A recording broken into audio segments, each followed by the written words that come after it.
Hello friends, welcome back to my channel. So ఈరోజు recipe వచ్చేసి తోటకూర ఫ్రై అండి. ఇది ఎలా చేసుకోవాలో చూపెట్టబోతున్నాను. చాలా ఫాస్ట్గా అయిపోతుందండి, అలాగే టేస్ట్ కూడా చాలా బాగుంటుంది. ఇది చపాతీలోకి చాలా టేస్టీగా ఉంటుందండి. సో ముందుగా ఒక ప్యాన్ పెట్టుకొని అందులో ఆయిల్ వేయాలి. ఆయిల్ హీట్ అయిన తర్వాత ఒక 1/2 టీ స్పూన్ జీలకర్ర, ఒక 1/2 టీ స్పూన్ ఆవాలు, 1 టీ స్పూన్ శనగపప్పు వేసుకోవాలి. సో వీటిని కొద్దిగా ఫ్రై చేసుకోవాలండి.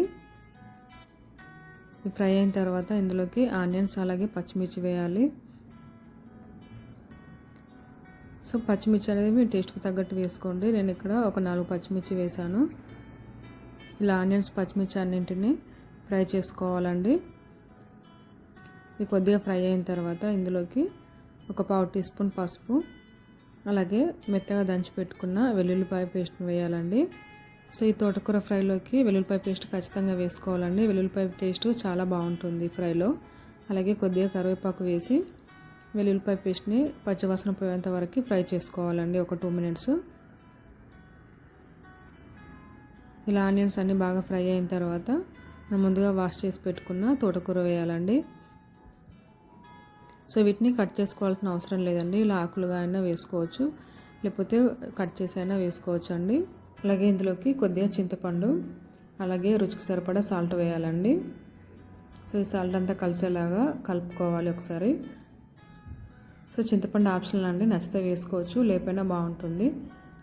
సో నేను ఇక్కడ కొంచెం చింతపండు వేసాను. ఇలా అంతా కలిసేలాగా బాగా కలుపుకోవాలండి. ఇలా కలిపిన తర్వాత మూత పెట్టేసి లో ఫ్లేమ్లో ఒక 10 మినిట్స్ కుక్ చేసుకోవాలండి.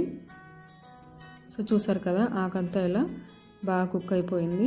సో ఈ ఆకు తొందరగానే కుక్ అవుతుందండి. మూత పెట్టుకొని కుక్ చేసాం కాబట్టి ఇందులో కొద్దిగా వాటర్ ఉంటుంది. ఆ వాటర్ ఇంకిపోయేంత వరకు మంటను మీడియం ఫ్లేమ్లో పెట్టుకొని ఒక 2 to 3 మినిట్స్ దాకా ఫ్రై చేసుకోవాలండి. ఇలా వాటర్ అంతా ఇంకిపోయిన తర్వాత స్టవ్ ఆఫ్ చేసుకోవాలి. సో అంతే అండి, తోటకూర ఫ్రై రెడీ అయిపోయింది. సో చూసారు కదండి, ఎంత ఈజీగా చేసుకోవచ్చు. చాలా బాగుంటుందండి, టేస్ట్ మాత్రం చపాతీలోకి అయితే సూపర్గా ఉంటుందండి. నచ్చితే మీరు కూడా ట్రై చేసి ఎలా ఉందో నాకు కామెంట్ చేయండి.